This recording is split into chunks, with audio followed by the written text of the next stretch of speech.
Assalamualaikum warahmatullahi wabarakatuh. Halo semuanya, perkenalkan nama saya Dede Septiani dari kelas akuntansi AKT 22A dengan NPM 22412034. Di sini saya akan menjelaskan secara singkat mengenai materi tentang investasi pada instrumen ekuitas.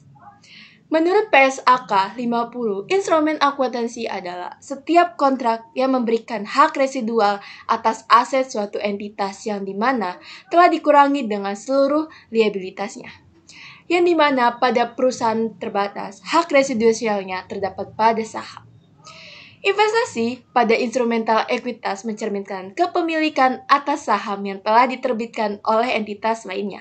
Dan pihak yang memperoleh kepemilikan saham disebut investor, sedangkan pihak yang menerbitkan saham disebut investor.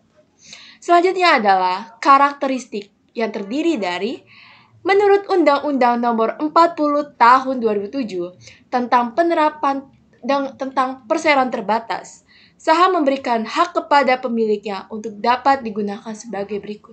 1. Menghindari dan mengeluarkan suara dalam rapat umum pemegang saham atau RUPS. 2. Menerima pembayaran atas dividen dan sisa kekayaan hasil dari likuidasi. 3. Menjalankan hak lainnya berdasarkan undang-undang. Dalam hal ini, hak suara yang dimiliki oleh investor memungkinkan untuk memperoleh atau mengendalikan keputusan dan kebijakan pada perseroan terbatas.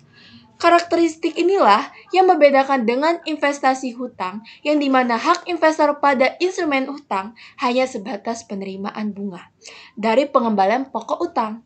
Sedangkan hak investor atas investasi pada instrumen ekuitas tidak hanya sebatas penerima dividen dan sisa kekayaan likuiditasnya, sehingga dapat dilihat dari perbedaan inilah yang menyebabkan pengaruh investor terhadap invested menjadi berbeda-beda.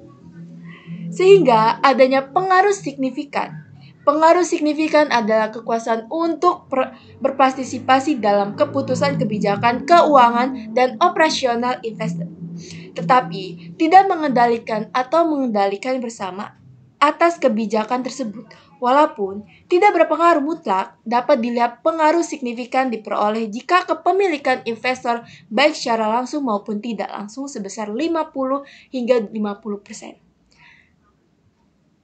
Kecuali dapat dibuktikan sebaliknya bahwa tidak terdapatnya pengaruh yang signifikan.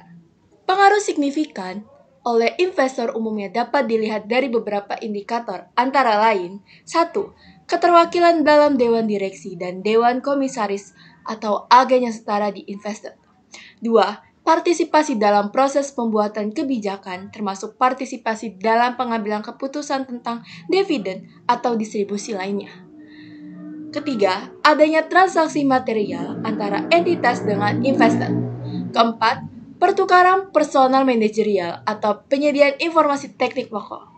Dalam menentukan pengaruh signifikan ataupun pengendalian harus dapat mempertimbangkan hak suara potensial yang berasal dari waran, opsi beli saham, instrumen utang ekuitas yang dapat dikonversikan menjadi saham biasa atau instrumen sejenisnya lainnya yang mempunyai potensial untuk menambah hak suara investor atau pemegang hak suara investor lainnya.